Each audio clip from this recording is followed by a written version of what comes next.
Hello, fellow fragrance lovers, and welcome back to my channel. Today I have something very exciting. It is a new release from YSL, and that is the brand new Libre Le Parfum. So I just got this yesterday. I got to test it last night and today. So I'm going to give you my initial thoughts on this, and I'm also going to tell you how it compares to the intense version of Libre, which is one of my favorite fragrances of all time. So if you want to know what this new release is all about, please keep watching. And if you're new here, welcome. I am Limelight Lass, and I am predominantly about fragrances. And I usually like fragrances that make you stand out, that put you in the limelight. And yeah, I like attention grabbing fragrances. So if that's your thing, I would love for you to subscribe. But I don't just do fragrances that are strong and powerful and attention getting. I dabble in just about everything. So if you want to be part of my little fun little community here,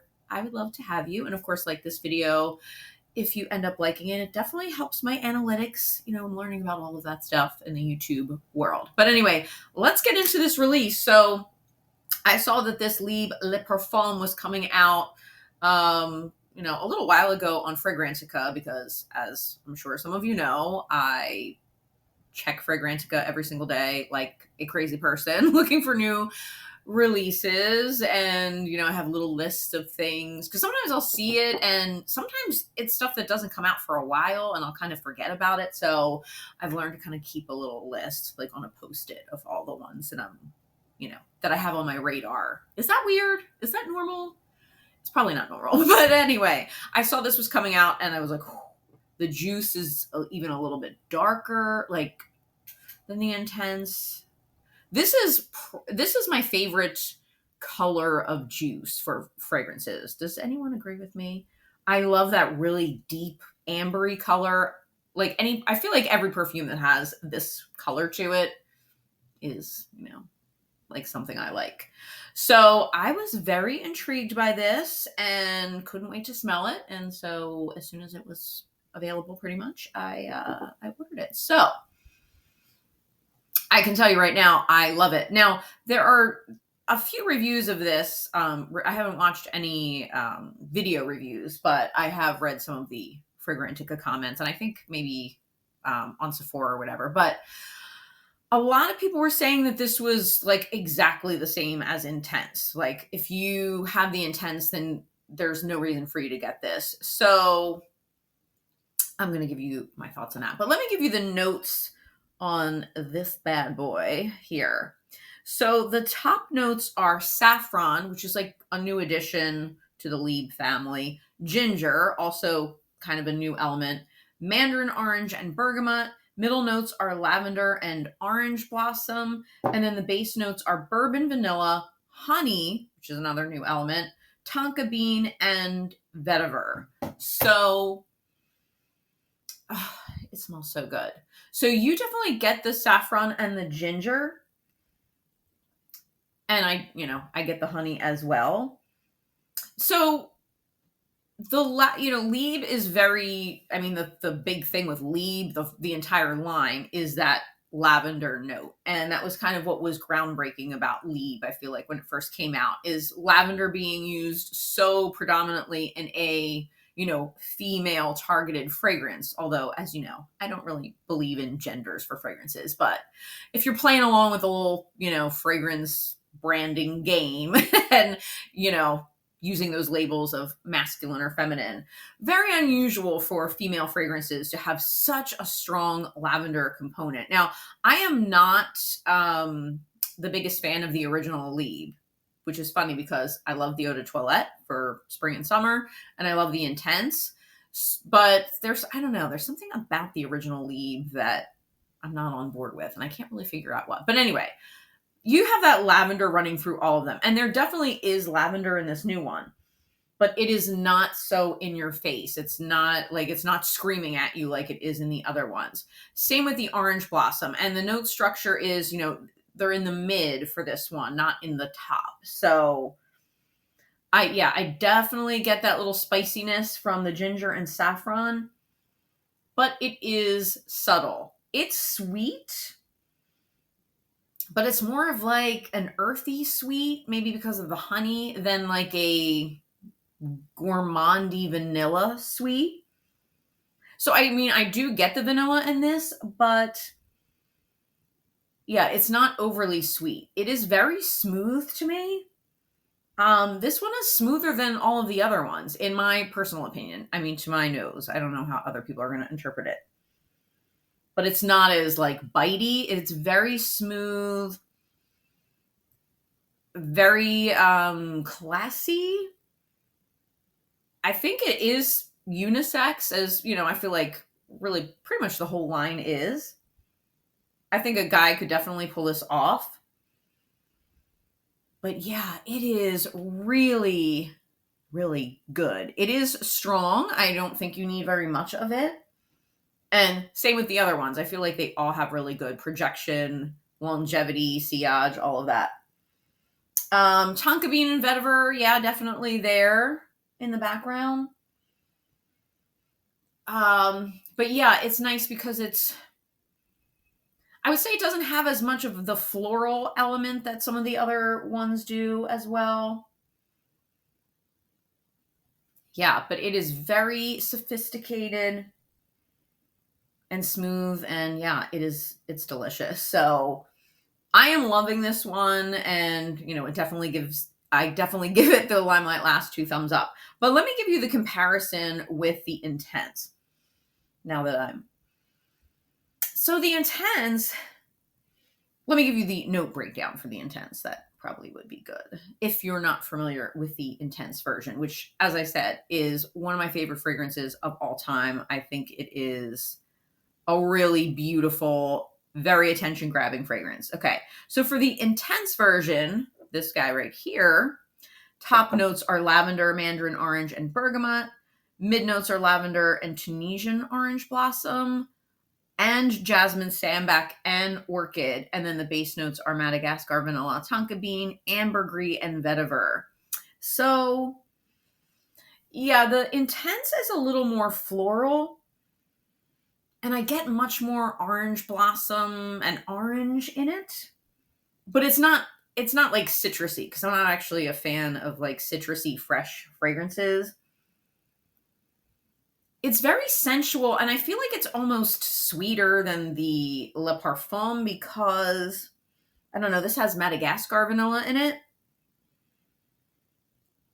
Yeah, and it's just a little more, I don't know, orangey, but sweet orangey to me.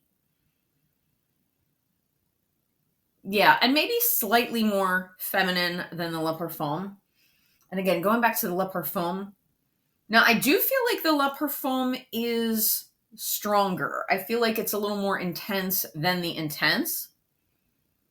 And let me just say, you know, Le Parfum versions of things, and I feel like fragrance houses are coming out with more and more Le Parfums.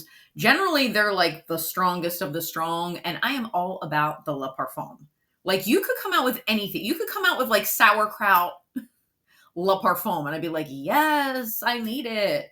Because I'm just weird like that. I like whatever the strongest concentration is. That's what I like. So I feel like the Le Parfum is still stronger. Yeah. The Intense to me is, I mean, it's very noticeable. Don't get me wrong. Like, people are definitely going to know that you're wearing this, but it's not quite as loud. Yeah. Le Parfum definitely louder and a little more boozy, I guess, because it has the bourbon vanilla. So a little more boozy, a little less floral. I'm talking about Le Parfum. Less lavender for sure. Intense version, more lavender, more orange blossom orange. Sweeter in a different way, that, you know, Madagascar vanilla. And as it dries down, it actually does get even sweeter than like what it is now. I sprayed it on a few minutes ago. So the big question, do you need both? I would say they're not different enough where you would technically need both of them.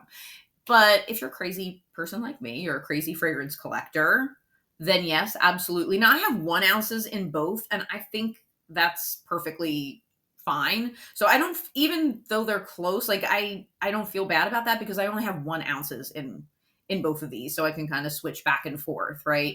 I do feel like this new Le Parfum, the other thing is I feel like it is even more fall and winter appropriate than the intense version. So just an FYI. I don't think I would wear this in like the dead heat of summer.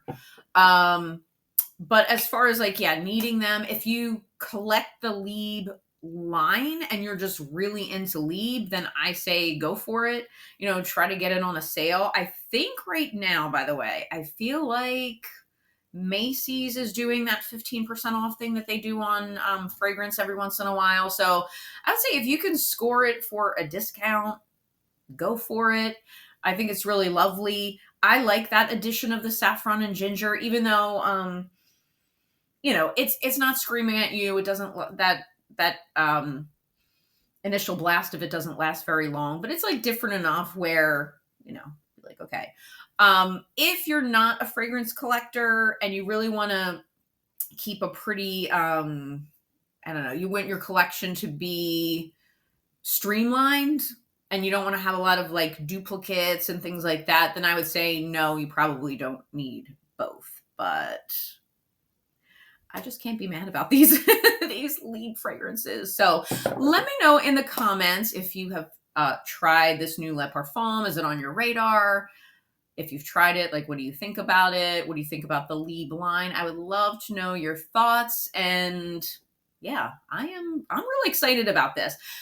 The other thing I have to say before I go here is that I feel like as far as flankers go, they're doing this right. You know, I feel like YSL is doing this right because I feel like we've had a lot of flankers to fragrances lately that really have nothing to do, like nothing to do with the original pillar fragrance.